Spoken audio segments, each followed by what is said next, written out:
Bonjour, bienvenue dans le Seigneur Jésus-Christ. C'est avec un réel plaisir que nous allons poursuivre la suite du psaume 34. Parce qu'en effet, lorsque nous parlons du livre des psaumes, il y a que les psaumes se complètent les uns les autres. Lorsque nous lisons les psaumes, il est plus très bénéficiaire pour nous de les regarder juste comme des prières. Lorsque tu examines une situation de la vie, selon le fait ponctuel, tu peux mal conclure. C'est un peu comme si un enfant à la maison vient te présenter une situation et se plaint de l'autre. Lorsque tu vas vouloir trancher le problème sans écouter les deux parties, tu risques de faire une analyse sur un fait ponctuel et tu vas mal tirer des conclusions.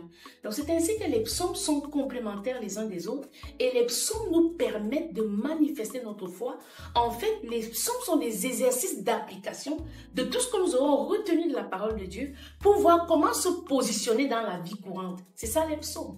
Lorsque l'on a reçu la parole de Dieu, on n'arrive pas souvent à produire les fruits escomptés parce que lorsque nous la recevons dans le cas de l'église, il n'y a pas les épreuves là-bas. Il n'y a pas les difficultés là-bas. Prenons un peu le cas d'une femme qui vit des violences conjugales. Lorsqu'elle est dans la présence de Dieu, la parole de Dieu la conforte, la rassure, la protège, lui donne de l'espoir et un avenir. Mais lorsqu'il faut qu'elle rentre chez elle et qu'elle rencontre ce foyer, qu'elle rentre dans ce foyer difficile-là, qu'elle rencontre son mari qui est devenu pour elle, malheureusement, un gourou, il est difficile qu'elle utilise la foi ou alors qu'elle mette en pratique les enseignements qu'elle a reçus.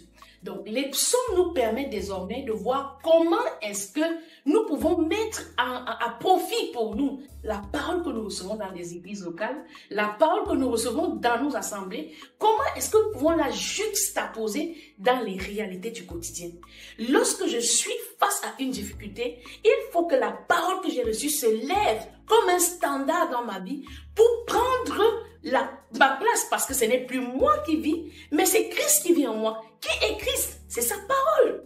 Comment est-ce que je fais pour que la parole que j'ai reçue, pour qu'elle devienne vie dans ta vie, pour que la parole devienne palpable, tangible, qu'elle quitte les lettres, la lettre morte, et devienne une réalité pour toi dans un contexte difficile, un contexte même où il y a souvent des réclamations de vie. Comment est-ce que la parole de Dieu fait pour devenir une réalité pour moi? Nous allons lire, pour mieux comprendre la lumière du psaume 35, nous allons lire le livre de 1 Samuel, car c'est une continuité du psaume 34. Nous avons lu déjà le livre de 1 Samuel au chapitre 21. Maintenant, nous allons lire le chapitre 24, car le psaume 35 est un complément du psaume 34. Nous lisons donc 1 Samuel, chapitre 24, du verset 1er au verset 16, que nous lisons au nom du Seigneur Jésus-Christ. De là, David monta vers les lieux forts d'Édom Guédi, où il demeura.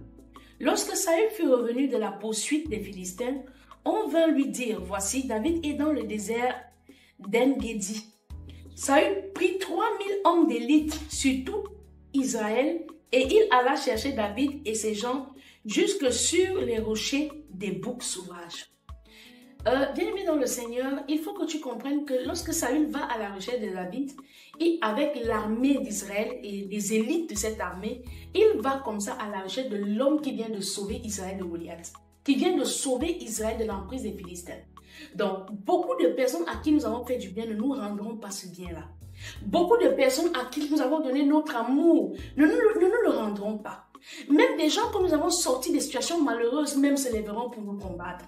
Il faut déjà que tu comprennes que c'est une réalité de la vie. Il y a un camp et un autre qui s'affrontent, la lumière et les ténèbres. Et ceci, c'est un combat qui ne date pas de ta génération. Il est vieux comme le monde, car les ténèbres étaient déjà surplombées, dominées par le Saint-Esprit à la base. Il faut que tu comprennes, bien-aimé dans le Seigneur, que lorsque tu lis un psaume, tu es en train de guérir d'une incompréhension. Tu es en train de prendre la parole juxtaposable à ta vie et tu entres dans la manifestation de la foi. C'est un exercice d'application.